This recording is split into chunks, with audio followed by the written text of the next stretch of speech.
BRS ప్రభుత్వంలో ఎన్నోసార్లు దళితుల్ని అవమానించారన్నారు ఎంపీ కిరణ్ కుమార్.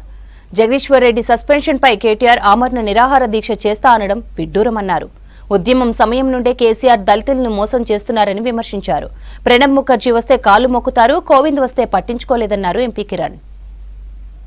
మీరు నిన్న జగదీశ్వర్ రెడ్డి గారు ఏదైతే స్పీకర్ అయినటువంటి ప్రసాద్ గారి మీద చేసినటువంటి వ్యాఖ్యలను ఈ రోజు తప్పుపడుతూ తీసుకున్నటువంటి సస్పెన్షన్ నిర్ణయాన్ని ఎత్తివేసిన దాకా నేను ఆమరణ నిరాహార దీక్ష చేస్తా అని చెప్పడం చాలా విడ్డూరంగా ఉంది. ముఖ్యంగా మీకు దళితులపై, దళిత నాయకత్వంపై మీకున్నటువంటి ఆలోచన విధానాన్ని ఈ రోజు తెలంగాణ ప్రజలు గమనిస్తున్నారు. ఈ రోజు మా స్పీకర్ ప్రసాద్ గారినే కాదు, మీ ప్రభుత్వం గతంలో గాని మీ పార్టీ గాని ఏ రోజు కూడా దళితులకు విలువనీయని పరిస్థితి ఉంది. ఉద్యమం నుంచి మొదలు పెడితే మొట్టమొదటి తెలంగాణ ముఖ్యమంత్రి దళితుడు అయితడే అని చెప్పి ఉద్యమం చేసినటువంటి మీ నాయన మీ కుటుంబ పాలన తప్ప దళితులకు ఏ రోజు కూడా పెద్దపీట వేయలేదు. నామ మాత్రము ఆ రోజు రాజయ్యను డిప్యూటీ సీఎం చేసి పట్టుమని 4 దినాలు కాకముందే ఏదో అలిగేషన్స్ ఉన్నాయని తీసేసి ఈ రోజు వరకు ఆ అలిగేషన్స్ ఏందో కూడా చెప్పలేదు దళిత సమాజానికి.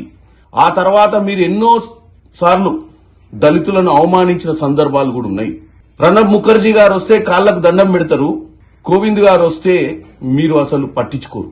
మీ వైఖరి చాలా వరకు తేట తెల్లమైపోయింది. మీకు దళితులపై ప్రేమ లేకపోవడం, ఈ రోజు ఒక దళిత స్పీకర్ ని అవమానిస్తే సస్పెండ్ చేస్తే దానికి మీరు ఆమరణ నిరాహార దీక్ష చేసి తెలంగాణ ప్రజలకు ఏం సందేశం పంపిద్దాం అనుకుంటున్నారు? ముఖ్యంగా మీకు చిత్తశుద్ధి లేదు. మీకు చిత్తశుద్ధి ఉంటే వాస్తవంగా మీరు స్పీకర్ చైర్ కి ఇవ్వాల్సినటువంటి మర్యాద మీకంటే ఎక్కువ ఎవరికి తెలియద్దు.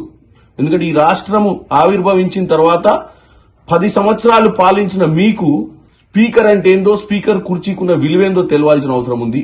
కాబట్టి కేటీఆర్ గారు రాజకీయాలే కాదు, ఇలాంటి వ్యాఖ్యలు చేసి ఇలాంటి రెచ్చగొట్టే ధోరణిలో మీరు ఏదైతే అసెంబ్లీని స్తంభింపజేయాలని, అసెంబ్లీ దగ్గర మీరు పోయి ఆమరణ నిరాహార దీక్ష చేయాలన్న పిచ్చి ఆలోచనలు మానుకోవాలని కోరుకుంటున్నా.